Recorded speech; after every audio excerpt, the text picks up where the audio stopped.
two things: helping people rank on Google, as well as helping people build sales pipelines. So if you're a business that has any kind of B2B service you provide, I would ultimately help you or your team book appointments in the diary with decision makers. Those are two things that we do. I started the business in October 2016 at my mum's house back in West Drayton, which is near Heathrow Airport. Yeah, looks like you know it. Amazing. And it's been obviously a journey, because I was in Jaffa Bakehouse because I became, I presume, what you call a local resident around 3 months ago. I've completely followed the lean startup approach, and at the time I started my business, I was of course in my old bedroom at my mum's house because I didn't have any money. So it was like, okay, cool, how do we make this work? We've been fortunate to have had our record month this month. We're on track to do about 30 grand. And we are growing, this year we're on track to grow around 300%. So the first year we did 85 grand. This year we should do 250 grand, something like this, something along these lines. I still work from, I work for Costa Coffee now, actually. I've migrated because they removed the sole power socket at Jaffa Bakehouse, which is a bit of a disappointment. The team, I am the only person that you meet in the UK. I exclusively hire outside of the UK, because then I don't make even in pounds, which is the lean startup approach. I predominantly hire out of South Africa, because the dollar just goes a lot further there, which means that you can ultimately get the best bang for your buck and hire the best talent at a rate that you perhaps pay a junior in the UK. So that has been one of the rationales behind it. And you know, my goal ultimately with today really is to tell you a little bit about my story, but also hopefully answer any questions that you've got. I mean, as you hopefully seen from the numbers, I'm completely transparent. I'll tell you anything you want, any which way you want, however you want, if it's going to ultimately help you grow. So at any point, feel free to just interrupt me. Interrupt me. Don't feel rude or feel that you need to ask permission. Just say, hey, yo, whatever you want to say. When I started, and I hadn't done some of these things that I do today before, right? It isn't the case, just to kind of dispel some notions, that I had a long background as kind of an SEO guy that helped companies rank on Google. It wasn't the case that I was already generating leads for an agency and all I did was kind of set up shop. I'd actually just finished, ultimately it was a failed application for Special Forces. So I was up at Sandhurst, I'd done some regular British Army training, I was away in Georgia and then in Wales, up in the hills, and that kind of fell apart. And I was kind of at a loss as to, you know, WTF do I do now? So out of money, a little bit out of ideas, I moved back to my mum's place. And one thing that I had, of course, was some predisposition in the fact that I enjoy marketing, right? I enjoy the thing that I do today, and it took me some time to discover that, but that was basically where I started. And the other biggest problem, and I think this is, in my view, the biggest primary problem that a lot of people that start businesses have, was that as much as I thought I had good ideas as to how I could help your business rank on Google, or how I could help you get sales appointments, I didn't have anybody to sell the damn thing to. And that was, for me, and still remains, I think, perhaps the biggest problem for new, young, or even developing businesses, that you can't survive, whether it's cash flow or it's ideas, without a pipeline. You need to have a pipeline of continual people who are interested in your product, that want to do, maybe not business with you, but need the service that you're offering. And you need a continual flow of that, because despite what we plan, you know, nothing prepares you for getting punched in the face. And that's really how the real world operates, in respect of kind of the ideas that you'll have, and then when you go out to the marketplace, you will be tested. And the biggest number one thing that I sometimes see people fall down upon or make a mistake with is that you don't have a continual supply of pipeline. So, you know, you try me once, try me twice, the pipeline's dry, you kind of flounder, and the floundering might be spreadsheet world if you're a data guy, it might be the design world if you're a creative brand person, it might be the strategy world if you're a business development guy and you can think about the potential affiliations, partnerships, and all these things that you can build. And I think that the number one thing that I quickly recognise is that, well, I don't want to be living in my mum's house forever, and the fastest way that's going to get me out if I have cash in my bank. And first thing that I need to do, therefore, is to try and make some money. And that came first. And certainly when I started, I didn't have a website, I didn't have a Facebook like page, I didn't kind of have a lot of the things that you would mark as perhaps indicators of what you'd expect to see about a business. All I did have was I had some thrust. I was like, right, I want to try and get things done. And I wasn't afraid to go out and offer something to somebody that I didn't know and say, hey, you need what I got. And for me, this is kind of the founding thing. And even as we've grown, right, we're in a space now where we have kind of recurring revenue in that these jobs that we sign on, the minimum engagements are 3 months. I'm scaling them up to 6 months so that I can also deal with the issue of, well, this is a project. I need to develop recurring business, otherwise I need to continually go back fishing. And at some stage I want to help grow the fish that I've got that are in my pond and turn that into a swimming pool. So that's, for me, the number one thing that you should focus on. And in line with that, that really needs to be, and it's also what I've ultimately specialized in, which is direct response. So it's not, for example, as you might see someone having a sign saying, hey, 50% off your first bag of fish and chips, your first bag of chips. It's you going out into the high street and tapping somebody and saying, hey, do you need some fish? Do you need some chips? And getting accustomed to potentially a lot of people saying, well, no, I don't. And kind of figuring things out as you go along. And we'll go and discuss, as one said, strategies, tactics, right? Everyone wants what's the secret sauce? What is the ad? Or what is the copy? Or where is the place that I need to kind of go to? And it actually all begins before that, right? Because Arnold Schwarzenegger, a great example, 5-time Mr. Olympia, has done all of these great things. His training plan has existed online for about 20, 30 years. Yet there's still never been a Mr. Olympia quite like the Mr. Olympia subsequently, certain, in popular literature.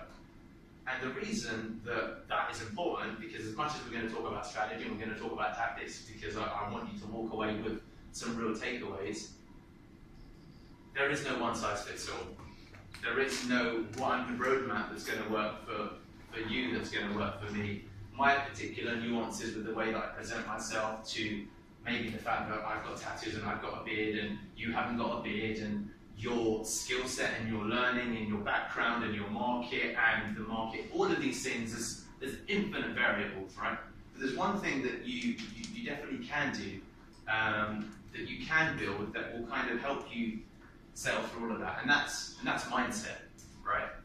And I'd love to spend some time talking about actual mindset and how important it is in that space where maybe you're out of luck, out of money, or your business has got to a certain level and you've plateaued, or the problems that maybe I have today with figuring out, right, how can I make the next revenue leap in my business? How can I go from, our biggest client pays us, for example, £5,000 a month, but I've still got guys paying me £800 a month, and there's this huge parrot, and that's the way that the cookie has crumbled.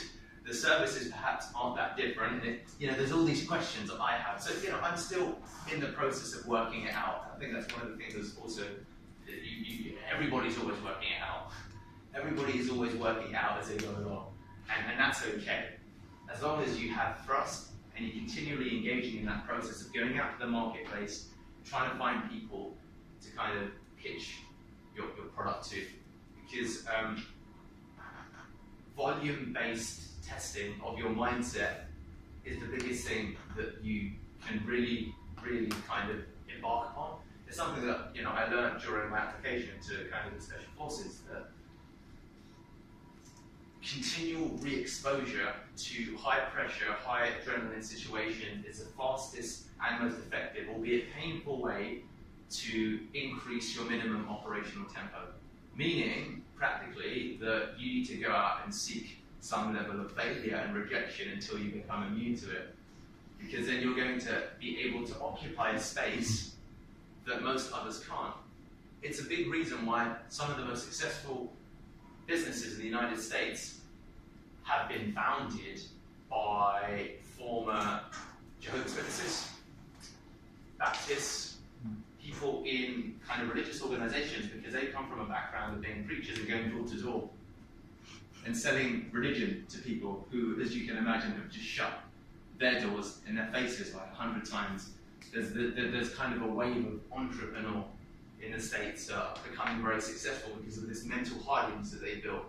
Same reason why, relative to per capita, Israel as a continent, Israel as a country has the highest amount of kind of startups that are within the Fortune 500.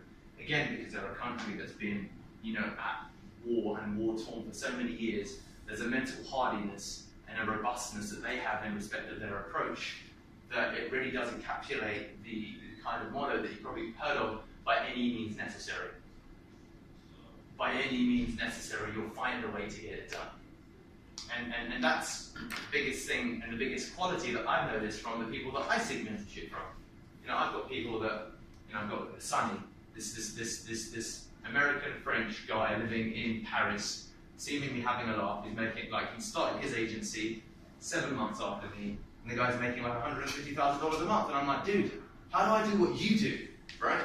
And there are examples both around me and the core consistency, and his story is again different, but the mental robustness. The mental robustness to deal with abject failure when you try and put an advert out, or you ask someone to do a flyer design, or you sign a new partnership, and just accepting that everything failed today. Everything that I thought would go right absolutely went wrong, and smiling about it, actually. Like trying that physical act of realizing that, oh wow, this day sucked on the surface with all of the things that went wrong. But those spaces also represent the biggest opportunity for learning that you'll ever have, right? I met my coach, Zoe, a couple of days ago. Amazing lady, and doing some really great things with the people around her. And she had an expression that really kind of rang home with me, and I wanted to share it with you today, that the breakdowns that we have in life always lead to breakthroughs. Breakdowns lead to breakthroughs. And if you can become accepting of that idea, that right, I tried this Facebook ad, or I tried this partnership, or I had this idea, and that failed. It's not failure, it's data. What you're doing is building data points. That didn't work. Okay, cool. Let's go back and try again. And that's also the quality that I try and look for in those people that I think are going to be successful. So, Deepak, I tried all of this stuff. I was like, how did it go? So, none of it worked. I put in £400. I spent 19 hours. I made 62 quid. I basically lost money. And I was like, okay, so what's the next step? So, well, now I've got this whole another set of ideas I'm going to try. I'm like, absolutely amazing. You're the guy that's going to win. That is the kind of character, I think, and the mentality that you need to build into whatever you're doing. And I don't know, of course, I don't know what your businesses are. I don't know what your backgrounds are. I don't know what your history and what your story and all of that stuff is. But the truth of the matter is that if you can build that mindset and build that approach to whatever you do, right? This isn't just about business, it's also a life skill, right? I ran an ultra marathon about 3 weeks ago and I didn't complete it. It was a 100-kilometer run. I got to 56k. I gassed. I ran out of energy and I was like, this sucks. I had to kind of walk back to the start line for a good 3 hours in the blazing sun in Wales. It was horrendous, right? And I love meeting people that have also failed in that way, because I'm like, wow, that means that you're operating at such a high tempo, and that's something that anybody can build. And it's not about physical aptitude. It's not about surroundings or environment. It's something that's wholly internal, right? Heart and mind. And for me, I think that of the people that I've met along my journey, I'm 31, and through the course of my 20s, I spent a lot of time on the road traveling and doing sports, ultra marathons, Ironman, this whole military thing I had a crack at. And along the way, I got to meet some really, really interesting people. Whether it was guys that were active special forces guys, or there was people that were running businesses from a beach house in Bali, as well as people that had recently been homeless and were recovering from drugs or from debt. And there's just been this consistent thing amongst all of these people that are having a relative level of massive success in their life. It's that mindset. It's like, by any means necessary. And that attitude, that such healthy approach to encouraging knockbacks, right? It's the vaunted world of cold callers. If you can cold call, you're probably going to do really well in business, because that shit sucks, right? And I think that for me has been the biggest takeaway that I learned, and I still try and adopt into my life. I'm by no means I'm so far from the finished article, right? And I enjoy that, because I recognize that all of these things that don't go to plan, like this ultra marathon, or like I met a company on Monday. They have like 140 people in the company. I completely botched the meeting. I decided to take them to Nando's because I like Nando's, and that was just really stupid, as I found out when I got there. I'm having failures every day, like in lots of different spaces, right? And it's something that's taken time for me to recognize as being a healthy and positive thing. Because when you might feel invigorated or bored by some of the things that I've said, and you're going to probably go out to the marketplace and you're going to try something. And I don't guarantee you, but I'm pretty confident it's going to screw up. You're not going to walk out here tomorrow and say, Deepak, I've just increased my revenues by 300% as a consequence of one thing you did. Because of course reality shows us that nothing's like that, right? But if you can build the mental robustness, the thing that these guys that were doing the training that I saw out on the hills, or the thing that I see these guys doing in these, and I refer back a lot to this physical space because it's so externally evident in a way that's different from the world of entrepreneurship. You can't necessarily look at a guy or a girl in front of you and determine whether they've kind of got it. The determination and the consternation to kind of get over those humps, to getting banned on Gumtree. I did once when I was at the height of being like, wow, I can put loads of money into these Gumtree ads and I can spit out a couple of grand. This is amazing. Let me create 3 more profiles. Oh no, they've locked onto my IP and I can't get back onto Gumtree ever. I'm banned. Jesus Christ, my money just disappeared. What do I do? Right? And figuring out like funny things like that and stuff, but building that quality in your life and seeking out ways to do it. If it's not in business, then you can go out, whether it's all this stuff you see, talking to strangers or doing one thing, etc. It's something that will build great stability over time, and it's something, if you're not already doing it, then please start. It's something that you already do in your life, and think about how you can 10x that thing in a space where you seek to gain the most benefit. That's, for me, probably the singular biggest thing across my journey, and the people that I look up to that I've recognized as being a key quality, as aside from any particular strategy or tactic. So I'd love to find out a little bit about some of the businesses, or what do you do at the moment? Sure, yeah. So I approach small businesses and universities and ask them, or try and sell them LinkedIn packages, how to utilize your LinkedIn in order to engage your audience more effectively. Okay. For universities, it would be how to engage your students and teach them the key skills to advance them in their career. Okay. So yeah, that's the main. Okay, amazing. And I'll come back to you. So Yeah. What do you do at the moment? Okay. I'm not participating. No problem.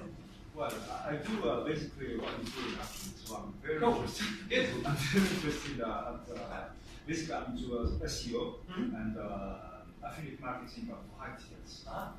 So I'm into that. Okay. And digital marketing. Okay, cool. So SEO, LinkedIn packages sold to universities, and both the students or the advisors within the university? The advisors. Got it, perfect. How about yourself? I'm going to offer the medical tourism. Sorry, say again? medical tourism Oh wow, medical from tourism. UK to Turkey. Okay. Then market. practice including hair transplants, Okay. dentistry, and cosmetic and plastic surgeries, Okay. and ophthalmologists Okay, as well. perfect. So looking at British people that are seeking those. The UK residents, yes. Okay. But, Amazing. it is a huge market. There is a big hole in the market. Yeah. To bring this together. Okay, amazing. Okay, great. So there's some really different businesses in here, of course. We've got LinkedIn, we've got medical tourism, we've got SEO, and you. I mean, let's talk about a couple of practical things. What is your biggest number one problem that's preventing you from, say, doubling your income tomorrow? I think scalability in my marketing, so getting people through convincing them, so yeah, scalability and approaching those key contacts on there and getting them to buy in, and convincing them. The second one would be convincing them the package is worthwhile. Okay, so is it that you get into the room enough, but you don't convince them on what you're selling? I've only gone into the room once, so it's a relatively new thing like last month, so yeah. Okay, cool. So your focus would again be aggressively building that pipeline, right? Yeah. So you can avoid to fail enough, get into enough rooms, you're going to figure out what you're doing wrong if nobody kind of decides to work with you. Yeah. Okay, perfect. So there's a pipeline thing. What are you doing? And this probably has applications for both of you with SEO as well as medical tourism. What are you doing to build your pipeline? What are you doing to make sure that, wow, I want a booking in my diary every day with someone who's a careers advisor at a university across London? If I was to ask you that, what's the answer? It's a good question. So at the moment I'm doing like outreach in the morning. So Outreach sounds very vague. What does that mean? yeah, so connecting with people on LinkedIn that are into doing research and seeing who are the decision makers in that careers team at universities and saying kind of trying to send them like a free PDF though, and if they connect with me. So just trying to improve that connection. Application. Okay, perfect. Is there anything else you're doing outside of LinkedIn? I'm not running any PPC ads for that. I'm running some PPC ads for one-to-one, like if you're a... What about free stuff? What free stuff are you doing? Stuff that scales and costs money? Yes, to win a client base. Yeah, to get people sure. in the room. So I only recently approached an organisation that works called Researcher that works with Spear, that works with young offenders, to teach them how to use LinkedIn. I like to see some feedback on that, and also go into prisons and teach ex-offenders how to sell themselves online. Okay. So I can't see any money in that, but hopefully that'll be like a social responsibility to like a less community sort of thing. So I need to really work on that acquisition strategy. So Okay, perfect. So what's one thing that you think you could do that's free, that could take 15 minutes to implement, that might help his business grow? Can you give me some specifics where you've got blockages? He's just describing them. So it's getting enough interest, it's getting inquiries coming through, getting that contact, and going on outreach and inviting them. You're asking about Google AdWords. Yeah. So we can Sure, yeah. I know the basics about it, but always after learning more. So that's a great example, right, of one of the things in terms of what's great is that you have an understanding of what your problem is. You said, Deepak, I only had one appointment, which is a pretty clear problem. You're like, right, I need 10 appointments, because you don't have enough data points really to determine whether your pitch is a problem, because you're not pitching in terms of getting in the room. But we know that your pipeline at the moment isn't working. So the simple things, and let's talk mindset, right? If you worked one more hour a day, would that give you an opportunity to increase your pipeline? I think it would. Okay, so that's number one, increase the amount of hours you work on a day. That's not for everybody. People are going to complain, people are going to whine and say, I'm too busy, blah, blah, blah, maybe you're not committed, maybe you've got whatever you've got, right? Everyone's got stuff. That's one thing. That could apply to everybody. The second thing is how many messages or how many connects do you send a day? 5 at the moment. Okay, so I do what you do, and I send 50 connects a day. So I'm going to beat you just because of sheer volume. But I can afford to have a sucky message if I hit enough people. Yeah. So I'd say the second thing is that you can increase your volume. Yeah. And you can tell me the tools you're using later. Linktelber. Linktelber or Meetman and Yeah, then you know from AppSumo, I don't use that because of the issues. But Linked Helper, you can do it manually. Sometimes I manually do it, but I connect with 50 people a day. So you can increase the amount of, this would be like cold calling or emailing. In this case, it's LinkedIn Connect. The principle's the same. You can increase your volume. So you're connecting with 5 a day. You can 10x and connect with 50 a day, right? And the other thing that I noticed is it didn't sound like you had a plan outside of LinkedIn to really connect with.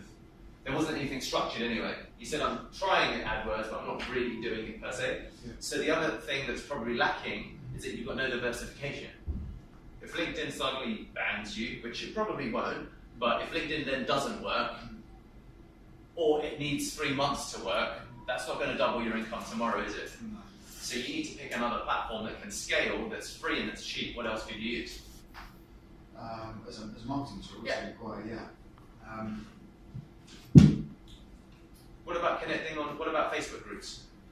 Yeah, so people who work in higher education, so they're on that case, so like a career, like a. You could. I would search for LSE careers, Warwick careers, Royal Holloway careers. Every university with the suffix being careers, education, learning, and I just bloody connect to every group and try and find every admin. Yeah. That would be a second thing. Every Facebook group or LinkedIn group? Facebook group. You know, you've got this powerful technique whereby you've got your Facebook thingy, and then you want to get high traffic from Facebook and LinkedIn to LinkedIn. What do you get the conversion? Does that make sense? So the call to action on the group would be. That means basically you've got your high traffic from Facebook, and then you direct them to LinkedIn, whereby you do your strategy of conversion, where you convert them. Does that make sense? I think so. You've got to paid Facebook ads is what you're saying. No, I'm saying do free stuff. That's free stuff. Yeah, he's saying the same thing. He's saying link Facebook to. Basically, you what? Because at the end of the day, your goal is to convert. So that's the thing. But before you convert, you need to have high traffic. Yeah. So instead of having high traffic and conversion, whole process, having it LinkedIn, you can do one part high traffic in Facebook, and then you get them directed to LinkedIn, whereby you get them converted. Does that make sense? When we say high traffic, what sort of activity are we talking about Facebook? Just messaging groups and connecting and yeah, I think that report and stuff. I think that's good advice, but it's not the appropriate advice for your business is new. It started a month ago. Yeah. Okay, so your business is new relatively to the business.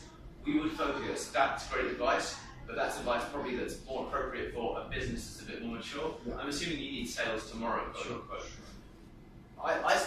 I've never done any paid advertising for my business, right? Because I was always like cheap and cheerful. I was like, if I can do it free first, why am I going to pay for it?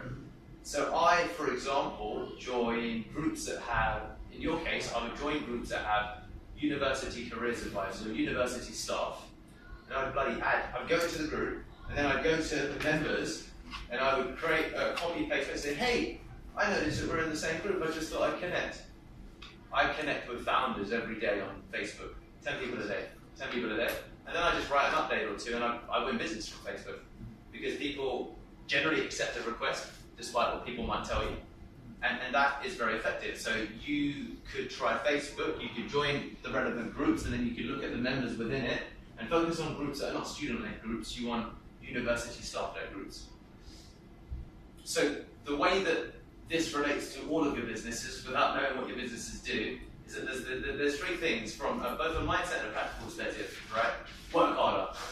It's not rocket science, but most people are afraid of hard work. Most people would just be like, Deepak, I've got kids. And I'll be like, yeah, okay, so tell that to Elon Musk who's got 5 kids and runs 3 companies. So one of the important things is to reset your reference points of what is possible with working harder, right? It's just a simple fact, you work more. The second thing is to increase your volume. So he was basically messaging 5 people a day. This is 5 busy, potentially careers advisors who have 101 things going on, who are being pitched to by other learning development companies, they're being pitched to by SEO guys, they're being pitched to by Facebook marketing guys, they're being pitched to bloody everybody. It's a noisy space, right? So you're going to have to make a lot of noise yourself and say, hey, I'm here. Because it doesn't matter what your message is if no one can hear your message. So you can increase the volume with whatever you're doing. And look at free channels first. You know, even if you're a PPC agency, If you're just starting out, it doesn't make sense to run 2 or 3 grand ads a month because you probably haven't got the money. You're going to run out of money before you figure out the actual funnel that works. So focus on free stuff and increase your volume. That's the second thing. The third thing is diversification. Always be diversifying. Always try and have a second channel that you're trying to figure out. So it makes sense. What's your name, sir? John. Yeah, it makes sense that John's on LinkedIn because he's selling obviously LinkedIn optimization, LinkedIn packages. So he's going to use what he's best at to grow his business. However, it doesn't necessarily mean that the people he's trying to connect with are great on LinkedIn. They're probably crap on LinkedIn, which is why maybe they're not accepting his connection request or they're not responding to him. So that's a problem. If you're trying to sell PPC ads, but the person you're selling to has never heard of PPC before, you're going to have to find a back door. You're going to have to find another way to connect with them. So diversification becomes really important. So Facebook is free, right? And as a consequence of doing some of those things, you can begin to become smarter with your marketing. And they are 3 things that potentially all of you could engage in. Does anyone have any specific questions that they want to ask me about anything? Yeah. Go ahead. So I was going to ask, you kind of said you every day you kind of engage with at least 10 people. Is it 10 or 50 people? Yeah. How do you find these people, or how do you target these people? I don't overthink it. Now on Facebook, I just go to people that you may know and I just add 5 people and then add friend, add friend, add friend, add friend. I do that on Facebook every day. Oh, okay, so you just do the add-on, just Because yes, I do. And why? Because why not? I think People really ignore. No one's ever sent me a bad message, ever. I've connected with so many people I don't know. No one's ever said, why you connected with me, dude? I do make sure that my profile makes it look like I'm somebody worth knowing. I don't then connect with someone and not have a face on my profile, and not have. So I have taken time to put some really cool pictures of me. I've got a picture of me running an Ironman, I've got a picture of me on. I've got some cool pictures, right? And you can figure out what your cool pictures are. But it's the same principle, you know, if you've got the Sunday salesman who's going to come up to you and tries to sell you perfume and they stink like a dog's ass, you're going to be like, dude, you stink, get away from me. But if they don't know, if you don't know who they are, but they smell good, they look good, you're going to maybe give them the time of the day, and it's not that hard to take. So that's sometimes the problem that people have. That, you know, I see so many people that don't have pictures on their LinkedIn profiles, and I'm like, come on, Jesus Christ. So does that answer that question? Yes. It's not You scientific. know, it's just simply because I've come in from the other side. I'm afraid of Facebook for so many other reasons. That's okay. Hence, that's also I'm trying to work out if that is an appropriate way. Well, it is, but it's not that will definitely work for you. It's not that will get you the result. Yeah. But I do that same thing on Facebook. I do that on LinkedIn. I do that on email. I'm emailing 50 people a day. I'm LinkedIning 50 people a day. I add Facebook people a day. I'm on multiple platforms, sending out probably 300 messages a day. Deepak, what do you say when you approach people? Sure. So if it's on LinkedIn, one of the things that I would do is I would find people who are alumni of something that I've gone to. So I would look at my high school. So I went to Warwick. So I connect with managing directors that previously went to Warwick. And I use that as my rationale. I say, hey, I noticed that we're alumni at the same place. Would love to connect, because why not? That's all. So you start socially. So I'll start And how socially. do you follow up to get to the business? I would then say, hey John, I noticed we're both Warwick alumni and we're in the entrepreneurial space. Thought it made sense to connect. Deepak Shukla, SEO agency London. Great. That's it. So I make it clear what I do, but I don't directly ask for the sale. That's what I do on LinkedIn 50 times a day. So that's what I do on LinkedIn. On Facebook I do nothing because I can't be bothered. It takes too much time. I just add friend, add friend, add friend, add friend. On email, yeah, go ahead. Oh, sorry, I'm just No, no, going go to ahead, ask. So go you're ahead. adding these people, but you're advertising on your page. Yeah, my page doesn't So have any advertising really, other than my little bio. You know, you've got the pencil bit. I'm not on Facebook, so I Sure. don't know. So my image is Yeah. just about personal stuff. It's Okay. it's an inspirational quote. The cover image. Right. The profile picture is me running from one of my running events, Sure. so I look like I'm a dynamic individual. And then my bio just says, hey, SEO agency founder, London. And that's it. And then you've got your website. Yeah, as well. and you're just adding them, hoping that they see your websites and stuff stuff like that? It's what I call a low tier activity Okay. that could or could not generate results, Okay. but over time it may. And I had just I walked into a cryptocurrency company today, they're doing an ICO. It's a dude that found me on Facebook because he's like, oh, I came to you on Facebook and I saw that you do this marathon stuff and you seem cool. What do you do? And then I was like, oh, I do SEO. He's like, oh, amazing. Can you come into the offices? I just want to see if we can work together. What's your page? On Facebook, it's just my personal page. So if you, I'll give you my details. Has anyone got the perfect? So guys, you could search Deepak Shukla London, and you can add me personally on Facebook. You could add my business page, but I never use the bloody thing, so there's no point really. So yeah, and feel free obviously to connect with me.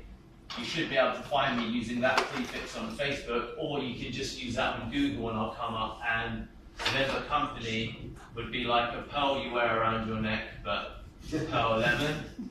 And then the reason I'm recording this stuff is because busy business owners will search for me on YouTube, and when they search Deepak Shukla, they just see the words Chelsea, and they think Deepak must know his stuff. Let me talk to Deepak. Social proof. Does it make sense? Yeah. So I don't expect that it's going to get me viral, but it matters to the people that matter to me. Because busy business owners have limited resources and they make quick decisions, and they make decisions based upon limited information. So that's why I do that. Sorry, No, just to. What's the pros and cons of you then inboxing all these people that you've added into? Do they just block you? Is that what? Do they do inbox? Sorry, Facebook, obviously. So Facebook, I don't inbox. I just click add friends for people that you may know, or I'll join a relevant group, and then I'll find their members and I'll just start adding. And the Facebook's algorithm does some of the work for you because it begins seeing that there's a pattern and it begins suggesting to you people that you may know. So I started doing that activity, but now I don't because my ad friends are typically composed of people that I may do business with. Does that make sense? Yeah, thank you. Yeah, perfect. I think, what's your name? Done. Don. Okay, did you have a question? Or No, has it been answered? we create a color with your name, so it gets some SEO as well. So. Sorry, say that. I do colors. Amazing. Yeah, you have a question? Yeah, Deepak, first of all, congratulations, well done. Doing done, that's fantastic.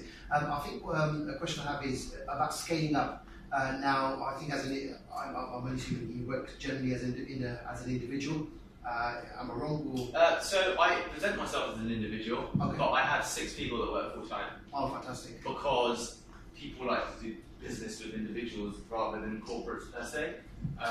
So that's why I present myself like That's that. fantastic. So then, if we then went back for when you were Started? Yeah. when you started, Yeah. how did you deal with scaling up? Because I think that can Sure. be quite a scary process. Absolutely. And so, do I employ somebody? What do I do? How do I, I'll get more business? Great How do question. I grow? Great question. Is this a general question or is this a specific problem? Could you give me some of the detail?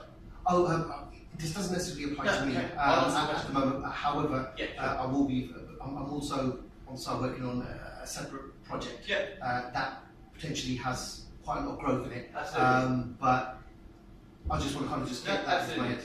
Absolutely. So, yeah, you need to, unless you're doing, everybody needs to hire someone at some stage of your growth, irrespective of the kind of company that you are. At the beginning, I said that I don't hire out of the UK, right? Because in the beginning, I couldn't afford to. Now I can afford to, but now I know better, so I don't. That makes sense. Only because the market economies of currencies and developing economies dictate that you can get better resources at cheaper rates from countries that are still developing, and you still give someone who's local a regular income at a rate that's very acceptable, or even typically better than market rates locally, and much cheaper than, I pay a graduate in the UK £20,000 coming in. I'm like, buddy, you don't know nothing. You're going to suck my resources. You're probably going to leave after a year anyway because that's the trend, and you want to either be a digital nomad, or you want to backpack, or you're going to go, whatever you're going to do, you're going to work on a farm in Australia and then go down the East Coast. Or I can look on places like Fiverr.com, and have everyone heard of Fiverr? Is there anyone who hasn't heard of Fiverr? Okay, Fiverr. So Fiverr. As in a Fiverr? No, it's in the website. If you haven't, Oh, I amazing, don't know. because you're about to get your mind blown. Upwork? Yeah, Fiverr and Upwork. So Fiverr. So like 5 and then 2 R's. Absolutely. So Fiverr is great because what I will do, I've taken what Fiverr does and I've taken it to the next level a little bit. I'll run the relevant searches on Fiverr. It has like an eBay style search where you can search a keyword or a category. Let's say I need someone to design the logo. Then I'll search for someone who's got 5 stars, who's got 500 ratings, and then I will try and engage them in direct messaging to hire them as full-time contractors. So I'll take them off Fiverr, but I know they charge $5 or less. So the reality is I can afford to spend 50 quid and get 10 hours worth of work to discover if that person is excellent or not. And because I'm only spending 50 quid, which is beer money on a Friday, or the week's whatever it is, 50 quid. You can afford to spend even 15 quid if you're like Deepak, I've not even got 50 quid. But I can afford to spend £50 and I can spend that across 5 different people who all have good ratings that are from whatever country they're from, doesn't matter to me, to discover who from them is the best. And then I take that person and I hire them. And that way I'm able to scale my business. Does that make sense? Oh, brilliant. That's literally what I do every time. Right, now, on that basis, how you got to have to employ other people. My fascination, what I'm more interested in is how you grow from zero to start, because we all start from zero. Absolutely. The idea was there, whatever, the background is there, but you have a day when you actually start training, right? Absolutely. How did you get from the day when you said, okay, I want to open this business? Yep. How long ago did you open this business? October 2016. So 2 years ago. Yes. Yeah. So how did you manage in less than 2 years to get from that initial idea, from your bedroom, from your mom's bedroom, to where you are now, employ 5 people from around the world and all that? What brought you there? Absolutely. How did you increase what you had in mind? Absolutely. And how did you go from there? So if you have a massive pipeline, meaning that you have a lot of people that you're messaging, it means that you do at some level get a chance to talk to 1 or 2 of those people because hey, I'm interested. And it's the arrogance of some people. I've got friends like this said, Deepak, the guy only wants to spend 100 quid, so I'm not going to make any profit, I can't be bothered. But the thing that gets missed there is in working out how to service someone from £100, you have to do a couple of things. You have to find a way to make it scale. You have to find a way to make it such that the cost of delivery is £20, £30, but your return is £100. And the process of doing that is inherently messy. It's messy. You're going to try stuff that's not going to work. But the huge value in that is that, typically speaking, a person who's only got a £100 budget is more demanding than someone who's got a £1,000 budget. They've got more demands, higher expectations, and it's fine. They're giving you their lunch money, they're giving you their mortgage money, so it matters, and that's okay. But that's a huge opportunity to do a couple of things. You learn sales, because you can still try and convince them to increase their budget. You learn delivery, because you still have to deliver that person, and they're going to be unreasonable in their expectations. And most people at that stage give up, don't follow through, or dismiss that as being a bad market. I mentioned Gumtree before. Gumtree has been my best training ground. It's like the little leagues before I went to the majors, and I'm still working out how to get to the actual majors, enterprise sales, where I can charge 6 figures. I'm still trying to figure it out. But what Gumtree told me was like, wow, I've got someone who's kind of staring at me in the face the whole time, being like, what are you doing? Is it working? How's it going to work? And that meant I had to get really good really quick. I meant I had to figure out how to grow and hire people without spending any real money. I was like, well, I can't afford a UK guy, so I got no money. What about Fiverr? I started buying Fiverr gigs, started getting into conversations, and then I realised that these guys were maybe in India or Kenya or Pakistan, but they were just like me. They're like, dude, I'm trying to grow my business. I'm trying to give good delivery because otherwise people don't stay with me. And then what happened within all of that is that you begin to understand sales better. And you begin to follow the same processes, but doing it on LinkedIn. And I just increased the level of the pitches. So I'd say, well, how much do you charge? And I'd say £1,000 a month. And I think the biggest thing, and maybe this might answer your question best, I went through sales training. I realised that I've not formally learned the art of how to actually sell and upsell my value. But I was operating on a per hourly basis. I was operating on a per word basis sometimes when I tried content marketing. So I took to YouTube, started Googling sales training, live cold calls, how to upsell clients, how to do this, and I started watching every video I could lay my hands on. And then I just started trying stuff. And some of it stuck, some of it worked. And I was like, well, that worked. I'm going to do that again. And that's really been the case in terms of being able to increase my deal sizes, which is what I think you're predominantly referring to. And again, it all boils down to, there's better technical SEO guys over here. 100%, right? Definitely at the beginning, still are now. But I know I'm on my way to becoming better than everybody, and you know why? It's because I've got more pipeline. I've got more opportunities to fail, which means I have more opportunities to improve my production, which means I have better opportunities to get better results. And it's why it all starts with pipeline. Because now what I can do at the same price is way better than what I could do before, because I kept figuring stuff out, if that makes sense. Because I kept having opportunities to.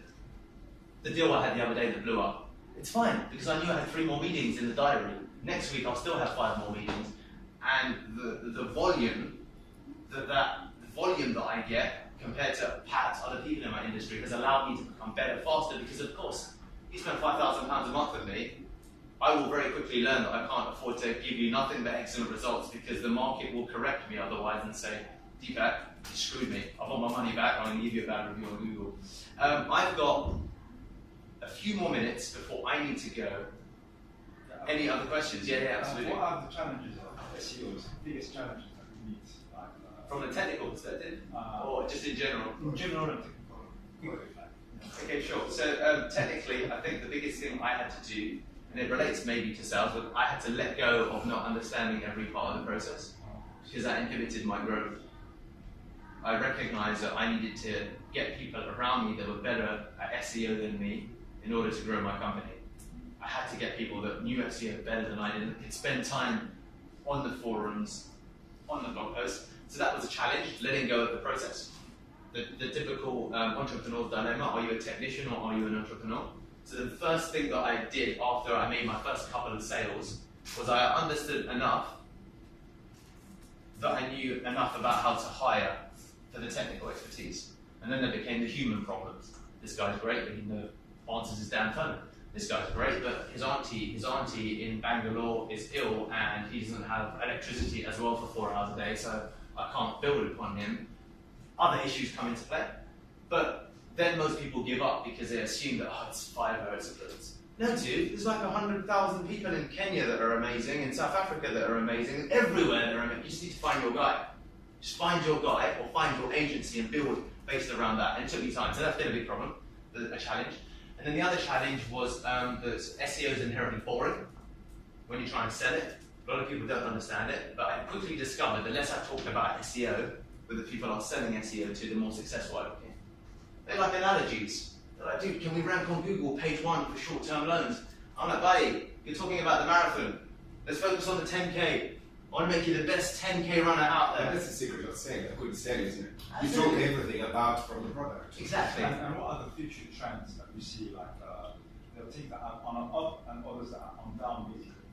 I'd say that you're focusing on the wrong things. I mean, but that's my way of thinking. And it's great. I'd say that sometimes clients ask me, and I don't know everything. I do know some things. I just Google it and I regurgitate what I read because and some of my clients know that I do because I've got some understanding. Plus, I incorporated what's on Google and I give them my version, saying, "Well, this is what I thought, but there was a new article that went out 3 days ago." If that makes sense. If that answers your question. No. So I was just curious about, like, any industry, they've got trends and what's going on, going to happen in the future. But of course, I'd say that that is the realms of a technician, not the entrepreneur, because my focus is on building my business. Now, Exactly. Here now. Exactly. And another question, very quick, and in terms of mindset, you spoke a lot about mindset. Yeah. But how do you, I would say, download someone's mindset into yours or something like that? How do you upgrade your mindset? Or how do you? Absolutely. I'd say it's hard. Anything worth having is hard. It's a truism of life.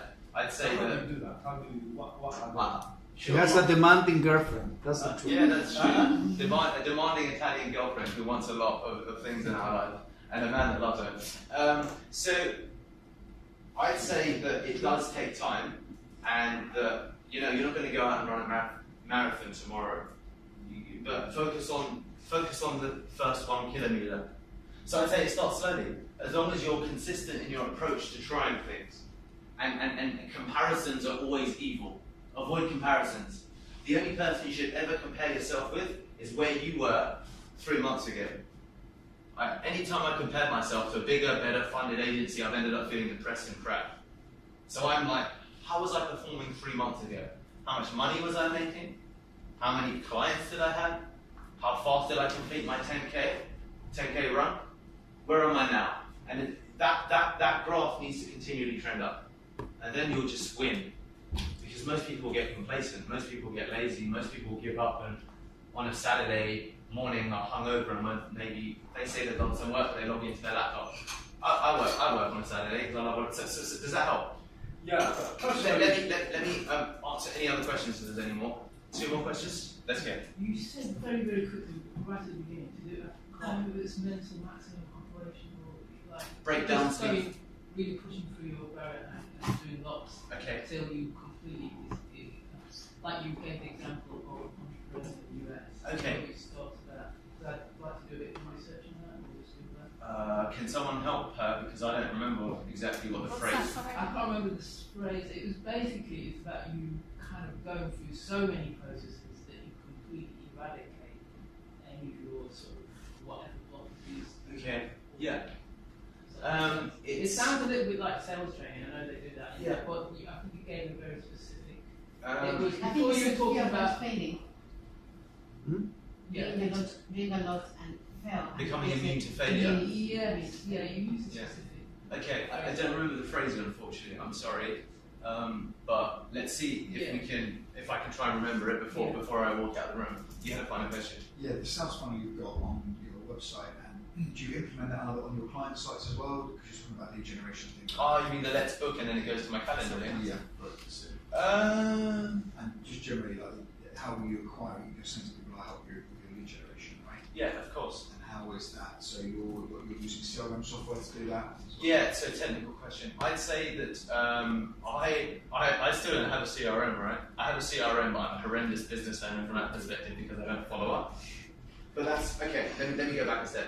So the systems that I built for my funnel aren't necessarily always the systems that I implement for my clients. Right. Because the real world is that everybody's state of play is different. I deal with broken websites, I deal with LinkedIn, I deal with business owners that say, don't want to use LinkedIn, so I can't use LinkedIn, or everybody's always different. I inherit, so there's that issue of legacy and inheritance. The ideal world is crap. It doesn't exist. You get what you're given, and you have to get the results irrespective. It's what you quickly learn. And when you accept that, it's quite liberating. Yeah. When you realise that, well, this guy's paying me $3,000, and half of his website plugins don't work, and that's not quite my role. But he doesn't care about that. Yeah. Because he's just thinking, well, Deepak, I'm not even technical enough to understand that this is an issue that's separate to SEO, so why do I care about that? Yeah. And when you are able to help fix all of the other problems, then that will help you win. So I'd say that there's no one uniform process. For me, there may well be in 2 years when I get better at my business, but I don't know what I don't know yet. Reality has shown me that everyone's always a little bit different, and I'm trying to build some systems, but day one, don't worry about any of that. Just focus on trying to bring people in and figuring out stuff as you go along. And that will involve a lot of late night Googling, a lot of trying to figure stuff out. How do I do this? I don't know how to do that. I'm going to do that. I'm going to stay awake at 2 a.m. Because it leads to you get such a big win down the line. You don't have to cope with failure or with not knowing. You don't know what you don't know. You get to learn enough to hire other people. There's all sorts of wins that come from it. A lot of people get into those moments and they kind of get stuck, or they think, oh, I can't sustain this. You don't need to sustain it, but you need to go through some of that to kind of take things to the next level. Sure. If that makes sense. Cool. 2 more final questions, if there are any, and then I'm going to love you and leave you, so to speak. Yeah. Like, you said like pipeline is very important. Yeah. But do you have a strategy to for customer retention and relationship kind of? Not a strategy. I always aim for over delivery, but that is self-regulating. Why? Because I have a service in place, and then my customers always want more than the service that I offer. It's just market forces. I'm going to pay you £1,000 to rank me on SEO. I'm probably going to ask you 10 other things, because that's just my expectation, and that, as a consequence, helps me get better. So I don't have a specific strategy that I actively work upon, but I do always have some things in my mind. One, I need to, what's your name? Elias. One, I need to over-deliver for Elias. And number two, I need to 10x Elias' company. How can I do that? Because the easiest, the low-hanging fruit, the easiest way is to not ignore the customers that you already have. So that basically, every month or every 6 months, you email them. Sure, and I would say that should go without saying for everybody, because otherwise your customers will leave you, and you'll very quickly learn when the money starts hitting your account that, oh, I need to look after my customers. But absolutely, you have to take care of them, you have to do your job, and I assume that you guys are already good technicians at some level, and you're going to figure out all of that stuff. The biggest problem that 98% of businesses have is that people have any more customers to deliver my amazing service to. And then you deliver it and you realise it's not as amazing as you thought, because there's all of these different case scenarios and you built it based upon one very specific blueprint. And then you realise that you can't do SEO because their page takes 12 seconds to load, and then upgrading their server is going to cost $5,000 and they're not going to do it. Then that blows your... So you can have a plan, but life, you can't prepare for when life punches you in the face. And the only way to get into that position and learn how to cope with it is by building a pipeline, so you can get used to dealing with all these scenario situations. Okay, cool. I hope that was useful for everybody. Thank you. Thank you very much. Connect with me on Facebook, of course, whatever you prefer really, and any questions you've got. Alright, guys, I work down the road out of a cafe over here.